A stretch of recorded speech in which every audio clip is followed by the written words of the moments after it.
আসসালামু আলাইকুম, স্বাগত জানাচ্ছি আপনাকে বিডি নিউজের আন্তর্জাতিক সংবাদে। শুরুতেই থাকছে সংবাদ শিরোনাম।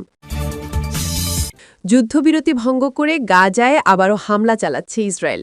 এ অবস্থায় ইসরায়েলকে কঠোর বার্তা দিয়েছে ইরান, বলেছে আগামী ৪৮ ঘণ্টার ভিতরে গাজায় হামলা বন্ধ না হলে ইসরায়েলের ওপর নেমে আসবে মিসাইলের বৃষ্টি। দিল্লিতে বিস্ফোরণের পর এবার বোমা হামলা হয়েছে পাকিস্তানেও। পাকিস্তান বলছে ভারতের অভ্যন্তরে বিস্ফোরণের কারণে পাকিস্তানের এই হামলা করেছে তারা, কিন্তু ভারতের পক্ষ থেকে এটা সম্পূর্ণ ভিত্তিহীন বলে দাবি করা হয়েছে। অবশেষে গাজায় সেনা পাঠাচ্ছে তুরস্ক। ইসরায়েলের আগ্রাসন বন্ধ করতে এবং মানবিক সহায়তা দিতে আগামী কয়েকদিনের ভিতরে ২,০০০ তুরস্কের সেনা প্রবেশ করতে যাচ্ছে গাজায়। রাশিয়ার হামলায় থচনচ হয়ে যাচ্ছে ইউক্রেন। এ অবস্থায় তাদের হাল ছেড়ে দিয়েছে যুক্তরাষ্ট্র। যুক্তরাষ্ট্র ঘোষণা দিয়েছে তাদের আর সামরিক সহায়তা দেওয়া হবে না। এ অবস্থায় কি করবে ইউক্রেন? তারা কি এখন আত্মসমর্থনের পথ বেছে নেবে? এদিকে জাপান সাগরে মিসাইল ছুড়ে আবারও শক্তির জানান দিয়েছে উত্তর কোরিয়া।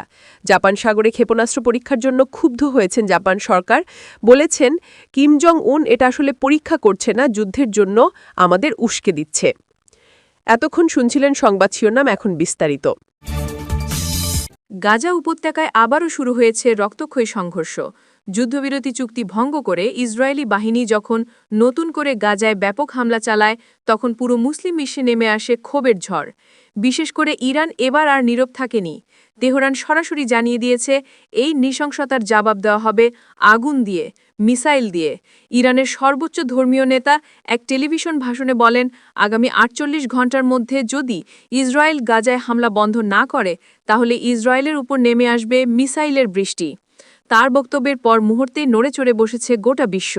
ইরানের সামরিক মুখপাত্র জানিয়েছেন, এবার শুধু সাধারণ ব্যালিস্টিক মিসাইল নয়, এমন উন্নত ও নতুন প্রজন্মের মিসাইল ব্যবহার করা হবে যা ঠেকানোর মতো প্রযুক্তি ইসরায়েলের কাছে নেই।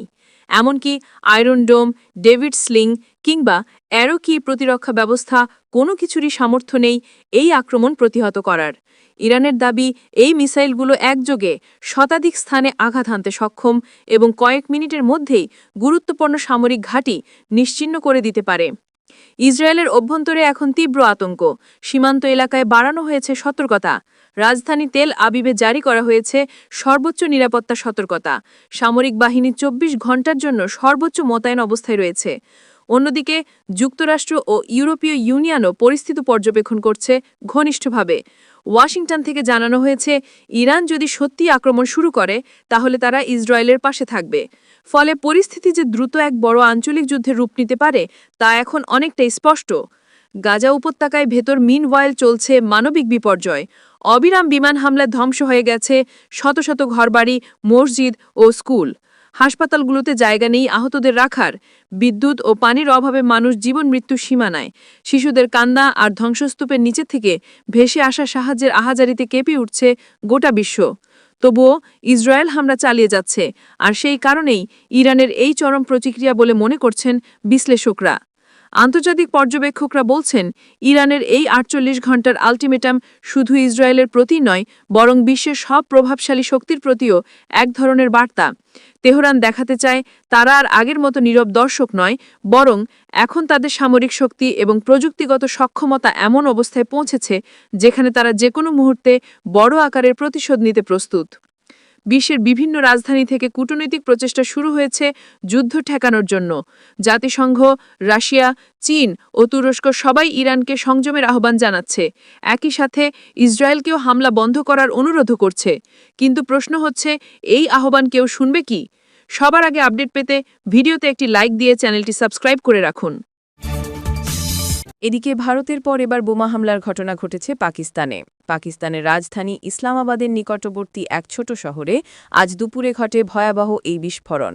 স্থানীয় সময় দুপুর প্রায় ১টা নাগাদ হঠাৎ বিকট শব্দে কেঁপে ওঠে পুরো শহর। মুহূর্তের মধ্যেই ঘন ধোঁয়ায় ঢেকে যায় চারপাশ। আতঙ্কে রাস্তায় বেরিয়ে আসে শত শত মানুষ। স্থানীয় বাসিন্দারা জানান, হঠাৎ এমন শব্দেই প্রথমে কেউ কিছুই বুঝে উঠতে পারেনি। কয়েক সেকেন্ড পরই দেখা যায় আগুনের লেলিহান শিখা আকাশ ছুঁয়ে উঠছে। আশপাশের দোকানের কাঁচ চূর্ণবিচূর্ণ হয়ে গেছে। রাস্তার পাশে পার্ক করা গাড়িগুলো আগুনে পুড়ে যাচ্ছে। এক প্রত্যক্ষদর্শী জানিয়েছেন, আমি দোকানের ভেতরে ছিলাম, হঠাৎ মনে হলো মাটি কেঁপে উঠল। তারপরই দেখি মানুষ দৌড়াচ্ছে, কেউ আহত, কেউ রক্তে ভেজা অবস্থায় পড়ে আছে।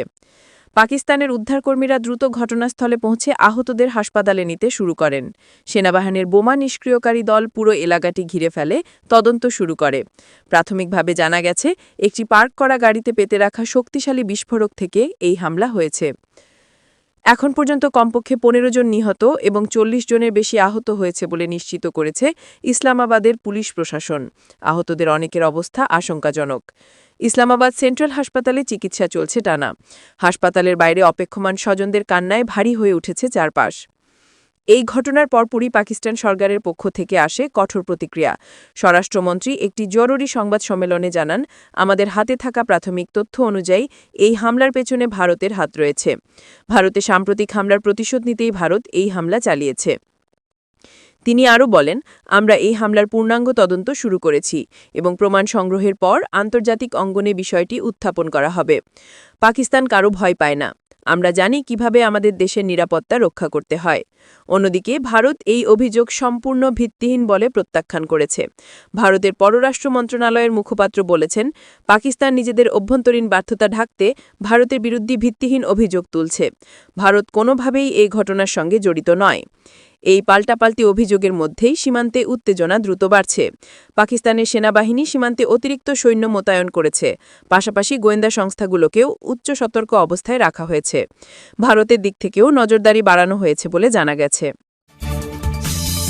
অবশেষে কারও কথা তোয়াক্কা না করে সরাসরি গাজায় সেনা পাঠানোর ঘোষণা দিয়েছে তুরস্ক। আন্তর্জাতিক চাপ কিংবা কূটনৈতিক হুঁশিয়ারি কিছুই থামাতে পারছে না প্রেসিডেন্ট এরদোয়ানকে।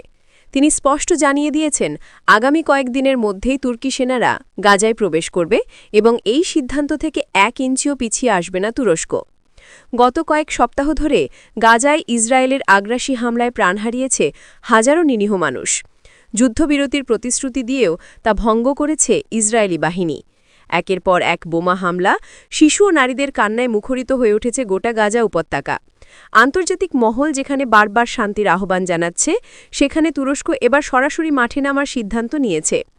আনকারা থেকে প্রকাশিত এক বিবৃতিতে বলা হয়েছে, তুরস্কের প্রায় ২,০০০ সেনা আগামী কয়েকদিনের মধ্যেই গাজায় প্রবেশের জন্য প্রস্তুত।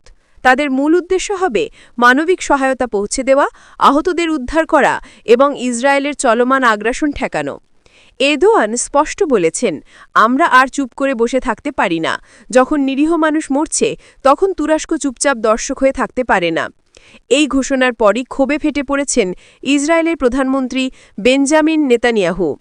তিনি দাবি করেছেন, তুরস্কের এই পদক্ষেপ সরাসরি ইসরায়েলি সার্বভৌমত্বে হস্তক্ষেপ।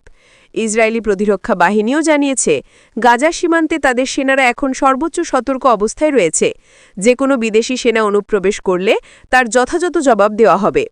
তবে এরদোয়ান পাল্টা বার্তায় আরও কঠোর অবস্থান জানিয়েছেন। তিনি বলেছেন, আমাদের সৈন্যরা মানবিক কাজেই যাচ্ছে, কিন্তু কেউ যদি এই মানবিক অভিযানে বাধা দেওয়ার চেষ্টা করে, তুরস্ক তার জবাব দিতে জানে। তাঁর এই বক্তব্যে দেশজুড়ে উচ্ছ্বাস দেখা গেছে। ইস্তানবুল, আনকারা ও বুরসা শহরে হাজারো মানুষ রাস্তায় নেমে এসেছে তুর্কি সেনাদের সমর্থনে। তারা হাতে পতাকা তুলে স্লোগান দিচ্ছে, গাজা তোমার সঙ্গে আছে তুরস্ক। অন্যদিকে বিশ্লেষকরা বলছেন, তুরস্কের এই পদক্ষেপ মধ্যপ্রাচ্যের রাজনৈতিক মানচিত্র পুরোপুরি বদলে দিতে পারে। কারণ এর আগে কোনো মুসলিম দেশ সরাসরি গাজায় সেনা পাঠানোর ঘোষণা দেয়নি। এটি শুধু মানবিক উদ্যোগ নয়, বরং একটি শক্তিশালী রাজনৈতিক বার্তা যে তুরস্ক মুসলিম বিশ্বের নেতৃত্ব নিতে প্রস্তুত। জাতিসংঘ থেকে শুরু করে ইউরোপীয় ইউনিয়ন পর্যন্ত সবাই এখন নজর রাখছে তুরস্কের এই পদক্ষেপের দিকে। কারণ গাজায় তুর্কি সেনা উপস্থিতি মানেই ইসরায়েল তুরস্ক সরাসরি সংঘর্ষের সম্ভাবনা। এমনকি যুক্তরাষ্ট্র আনুষ্ঠানিকভাবে উদ্বেগ প্রকাশ করেছে এবং তুরস্ককে ধৈর্য ধরার আহ্বান জানিয়েছে। কিন্তু এরদোয়ানের ভাষায় ধৈর্যেরও একটা সীমা আছে। তিনি আরও বলেছেন, গাজার শিশুদের চোখের পানি শুকিয়ে গেলে তবেই শান্তি আসবে, আর সেই শান্তি আনতেই আমাদের সেনারা সেখানে যাচ্ছে।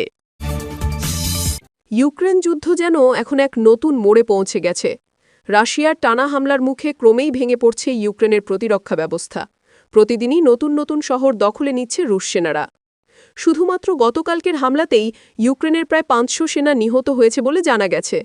ধ্বংস হয়ে গেছে বহু ঘাঁটি, পুড়ে গেছে সামরিক সরঞ্জাম, আর চারদিকে এখন শুধু ধোঁয়া আর ধ্বংসস্তূপ। রাশিয়ার এই ব্যাপক আগ্রাসনের মুখে ইউক্রেনের বিদ্যুৎ ব্যবস্থা সম্পূর্ণ ভেঙে পড়েছে। পুরো রাজধানী কিয়েভ সহ দেশের বড় বড় শহরগুলো অন্ধকারে ডুবে গেছে। হাসপাতালগুলোতে চলছে জেনারেটরের আলোয় চিকিৎসা কার্যক্রম, আর সাধারণ মানুষ এক চরম মানবিক বিপর্যয়ের মধ্যে দিন কাটাচ্ছে। শীতের এই সময় বিদ্যুৎ ও জ্বালানির অভাবে জমে যাচ্ছে ঘরবাড়ি, আর সেই সঙ্গে বাড়ছে মানুষের কষ্টের সীমা। এই পরিস্থিতিতে ইউক্রেনের জনগণ এখন প্রশ্ন তুলছে, আর কতদিন? দেশের সেনারা মনোবল ধরে রাখার চেষ্টা করলেও রাশিয়ার হামলা এতটাই শক্তিশালী যে প্রতিরোধ করা প্রায় অসম্ভব হয়ে পড়েছে। পশ্চিমা দেশগুলোর দেয়া প্রতিশ্রুত সহায়তাও এখন অনেকটাই মুখের কথা হয়ে গেছে। যুক্তরাষ্ট্র যেন ইউক্রেনকে এক প্রকার ভাগ্যের হাতে ছেড়ে দিয়েছে। সামরিক সহায়তা বন্ধ, আর্থিক সহায়তা স্থগিত, সব মিলিয়ে ইউক্রেন এখন যেন একা দাঁড়িয়ে আছে বিশ্বের সামনে। বিশ্লেষকরা বলছেন, বর্তমান পরিস্থিতিতে ইউক্রেনের সামনে দুইটি পথ খোলা আছে। ১. রাশিয়ার কাছে আত্মসমর্পণ করে যুদ্ধের অবসান ঘটানো। ২. শেষ পর্যন্ত লড়াই করে পুরোপুরি ধ্বংস হয়ে যাওয়া। প্রেসিডেন্ট ভলোদিমির জেলেনস্কি এখন এক কঠিন সিদ্ধান্তের মুখোমুখি। দেশ বাঁচাবেন নাকি মর্যাদা রক্ষা করবেন? আর রাশিয়া এখন একেবারে স্পষ্ট অবস্থানে, তারা পিছু হটবে না। প্রেসিডেন্ট ভ্লাদিমির পুতিন ঘোষণা দিয়েছেন, ইউক্রেনকে নিরস্ত্রীকরণ না করা পর্যন্ত এই অভিযান চলবেই, আর প্রতিটি বোমা, প্রতিটি হামলা যেন সেই ঘোষণারই বাস্তব রূপ। ফলে বিশ্ব এখন তাকিয়ে আছে ইউক্রেনের দিকে। শেষ পর্যন্ত কি তারা আত্মসমর্পণ করবে, নাকি নিজেদের শেষ শক্তিটুকু নিয়েও লড়ে যাবে শেষ মুহূর্ত পর্যন্ত? একটি জাতির টিকে থাকার লড়াই এখন রক্ত, ধ্বংস আর অনিশ্চয়তার মধ্যে দিয়ে এগিয়ে চলছে। উত্তর কোরিয়ার নতুন উত্তেজনা আবারও বৃদ্ধি পেয়েছে। এদিকে জাপান সাগরে আবারও ক্ষেপণাস্ত্র পরীক্ষা চালিয়েছে উত্তর কোরিয়ার নেতা কিম জং উন। জাপান এবং যুক্তরাষ্ট্রের সেনারা তখন যৌথ সামরিক মহড়ার জন্য প্রস্তুতি নিচ্ছিলেন। ঠিক সেই মুহূর্তে উত্তর কোরিয়ার এই হামলা নিয়ে পুরো অঞ্চল স্থির থেকে যায়নি। ক্ষেপণাস্ত্রটি ছোড়ার মাধ্যমে কিম জং উন স্পষ্টভাবে তার সামরিক ক্ষমতা প্রদর্শন করেছেন। জাপানের সরকার এই ঘটনার ব্যাপারে গভীরভাবে ক্ষুব্ধ হয়েছে। রাজধানী টোকিও থেকে জানানো হয়েছে, এটি আন্তর্জাতিক শান্তি ও নিরাপত্তার জন্য সরাসরি হুমকি এবং এর তীব্র নিন্দা জানানো হচ্ছে। জাপানি সেনারা এখন সতর্ক অবস্থানে রয়েছে এবং আগামী দিনে উত্তর কোরিয়ার সম্ভাব্য আরও হামলার প্রতিরোধে প্রস্তুতি জোরদার করা হয়েছে। যুক্তরাষ্ট্র এই ঘটনার তীব্র নিন্দা জানিয়েছে। পেন্টাগন সূত্রে বলা হয়েছে, তারা জাপানের সাথে মিলিতভাবে উত্তর কোরিয়ার এই আচরণকে প্রতিহত করার জন্য কৌশলগত বিকল্প বিবেচনা করছে। পাশাপাশি দক্ষিণ কোরিয়ার সাথে যৌথ কৌশল নিয়ে সামরিক প্রস্তুতিও বাড়ানো হচ্ছে। বিশ্লেষকরা বলছেন, উত্তর কোরিয়ার এই ধরনের ক্ষেপণাস্ত্র চালনা একদিকে কৌশলগত শক্তি প্রদর্শন, অন্যদিকে আন্তর্জাতিক সম্প্রদায়ের ওপর চাপ সৃষ্টি করার উদ্দেশ্য বহন করে। এটি জাপান যুক্তরাষ্ট্র সম্পর্ককে আরও শক্তিশালী করার সুযোগও তৈরি করছে, কারণ দুদেশই একযোগে উত্তর কোরিয়ার হুমকির মোকাবিলা করতে বাধ্য হচ্ছে। অবশ্য সামরিক উত্তেজনার এই চিত্র শুধু উত্তর কোরিয়ারই নয়, পুরো পূর্ব এশিয়ার নিরাপত্তা পরিস্থিতিকেও প্রভাবিত করছে। আগামী কয়েক সপ্তাহ জাপান, যুক্তরাষ্ট্র এবং দক্ষিণ কোরিয়ার যৌথ প্রতিক্রিয়াই প্রমাণ করবে এই উত্তেজনা কিভাবে সীমিত রাখা সম্ভব। ফলে বিশ্ব সম্প্রদায় এখন সতর্ক চোখ রাখছে উত্তর কোরিয়ার পরবর্তী চালকে কেন্দ্র করে।